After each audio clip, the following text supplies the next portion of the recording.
പള്ളിക്കാട്ടിൽ അവസാനം മൂടൽമണ്ണ് ഇട്ട് ഒരു ബക്കറ്റ് വെള്ളം 3 പ്രാവശ്യമായിട്ട് ഇങ്ങനെ ഒഴിക്കും. 2 സൈഡിൽ ഓരോ മൈലാഞ്ചി ചെടികളും കുത്തും. എന്നിട്ട് ഉസ്താദിൻ്റെ ദുആ ഉണ്ടാവും. ആ ദുആ കഴിഞ്ഞ് ഒരുവിധ ആളുകളൊക്കെ പിരിഞ്ഞു പോകും. പിന്നീട് ഒരു ദുആ കൂടി ഉണ്ടാവും. അതും കഴിഞ്ഞ് കുറച്ച് ആളുകൾ മാത്രം ബാക്കി കോലും കൂടി തിരിച്ചു പോയിട്ട്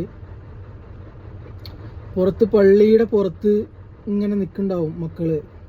ഒരാളൊക്കെ ആണെന്നുണ്ടെങ്കിൽ പറയും വേണ്ട, ഡൗൺ ആയിട്ടുണ്ടാവും ആൾ മൊത്തത്തിൽ. അപ്പോൾ പുറകിലൂടെ ആരെങ്കിലുമൊക്കെ വന്നിട്ട് വിളിച്ച് കൊണ്ടുപോകും. വീട്ടിൽ ദുആകളും ദിക്റുകളും എല്ലാം ഉണ്ടാവും. ഒരു 3 ദിവസം ആളുകൾ വന്നും പോയൊക്കെ ഇരിക്കും. അത് കഴിഞ്ഞാൽ പിന്നെ മൊത്തം ബ്ലാങ്കാ. എന്ത് ചെയ്യും എന്നുള്ളത്. ആ സാഹചര്യത്തിൽ നിങ്ങളെ മക്കൾ തളരാതിരിക്കണമെങ്കിൽ നല്ല രീതിയിൽ എല്ലാ ഉത്തരവാദിത്ത ബോധ്യങ്ങളും മനസ്സിലാക്കി കൊടുത്ത് വളർത്തുക.